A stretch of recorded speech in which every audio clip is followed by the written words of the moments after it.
ಮೂಗಿಗೆ ಏನಾಗ್ತಾ ಇದೆ ಅಂತ ಗಮನಿಸಿ. ಯಾಕೆ ಹೇಳ್ತಾ ಇದ್ದೀವಿ ಅನ್ನೋದನ್ನ ನೀವು ನೋಡ್ತಾ ಹೋಗಿ. ನಿಮ್ಮ ಕಣ್ಣಿನ ದೃಷ್ಟಿಯಲ್ಲಿ ಏನಾದರೂ ವ್ಯತ್ಯಾಸ ಆಗ್ತಾ ಇದೆಯಾ? ಕೊರೋನಾ ಬಂದಾದ್ಮೇಲೆ ಮುಖದಲ್ಲಿ ಏನಾದರೂ ಏರುಪೇರು ಆಗ್ತಾ ಇದೆಯಾ? ಮುಖದಲ್ಲಿ ಅಂದ್ರೆ ಈಗ ಊದ್ಕೊಳ್ಳುವಂಥದ್ದು ಆ ರೀತಿಯಾಗಿ ಏನಾದರೂ ಆಗ್ತಾ ಇದೆಯಾ? ಕೊರೋನಾ ಸೋಂಕಿತರಿಗೆ ಕಾಡ್ತಾ ಇದೆ ಹೊಸ ರೋಗಗಳು. ಸೋಂಕಿತರಲ್ಲಿ ಬ್ಲಾಕ್ ಫಂಗಸ್ ಎಂಬ ರೋಗ ಒಂದು ಕಾಣಿಸ್ಕೊಂಡಿದೆ. ಸೋಂಕಿತರಲ್ಲಿ ಕೊರೋನಾ ಬಂದಂತವರಿಗೆ ಮಾರಕವಾಗಿ ಕಾಡ್ತಾ ಇದೆ ಹೊಸ ಸೋಂಕು. ಮುಂಬೈ, ದೆಹಲಿ, ಅಹಮದಾಬಾದ್ ಈ ಮೂರು ಸಿಟಿಗಳಲ್ಲಿ ಪ್ರಮುಖವಾಗಿ ಕಾಣಿಸಿಕೊಂಡಿರುವಂಥದ್ದು. ಸದ್ಯ ಇನ್ನು ಬೆಂಗಳೂರಿಗೆ ಬಂದಿಲ್ಲ ಒಂದು ರೋಗ. ಮುಂಬೈ, ದೆಹಲಿ, ಅಹಮದಾಬಾದ್ನಲ್ಲಿ ಈ ಒಂದು ಸೋಂಕು ಕಾಣಿಸಿಕೊಂಡಿದೆ. ಇವರಿಗೆ 60ಕ್ಕೂ ಹೆಚ್ಚು ಜನರಿಗೆ ಬ್ಲಾಕ್ ಫಂಗಸ್ ಅನ್ನುವ ಹೊಸ ರೋಗ ಕಾಣಿಸಿಕೊಂಡಿದೆ. 13 ಮಂದಿಗೂ ಕೂಡ ಅಧಿಕ ಮಂದಿ ದಾರುಣವಾಗಿ ಸಾವನ್ನಪ್ಪಿದ್ದಾರೆ.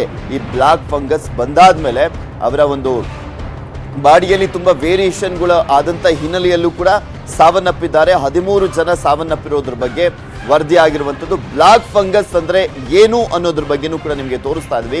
ಕಣ್ಣಿನ ಊತ ಆಗಿರ್ಬೋದು, ಮುಖದ ಒಂದು ಭಾಗ ಊದ್ಕೊಳ್ಳುವಂಥದ್ದಾಗಿರ್ಬೋದು, ಮೂಗು ಕಟ್ಟೋದು, ಸಿಂಬಳ ಕಪ್ಪಾಗುವಂಥದ್ದು, ಕೆಮ್ಮು, ಜ್ವರ, ಕಫ, ತಲೆನೋವು, ಉಸಿರಾಟದ ತೊಂದರೆ ಇವೆಲ್ಲವೂ ಕೂಡ ಕೊರೋನಾದ ಲಕ್ಷಣಗಳು. ಆದರೆ ಬ್ಲಾಕ್ ಫಂಗಸ್ನ ಲಕ್ಷಣಗಳು ಏನು ಅನ್ನೋದನ್ನ ನಿಮಗೆ ತೋರಿಸ್ತಾ ಇದ್ವಿ.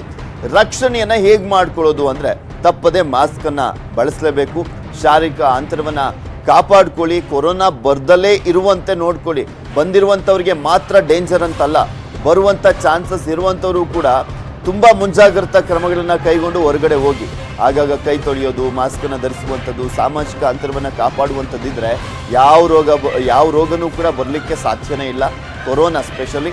ಚಿಕಿತ್ಸೆ ಹೇಗೆ ಅಂದ್ರೆ ಸೂಕ್ತ ವೈದ್ಯರನ್ನ ಭೇಟಿ ಮಾಡಿದ್ರೆ ಮಾತ್ರ ಇಂಥವೆಲ್ಲವೂ ಕೂಡ ಕ್ಲಿಯರ್ ಆಗೋದು.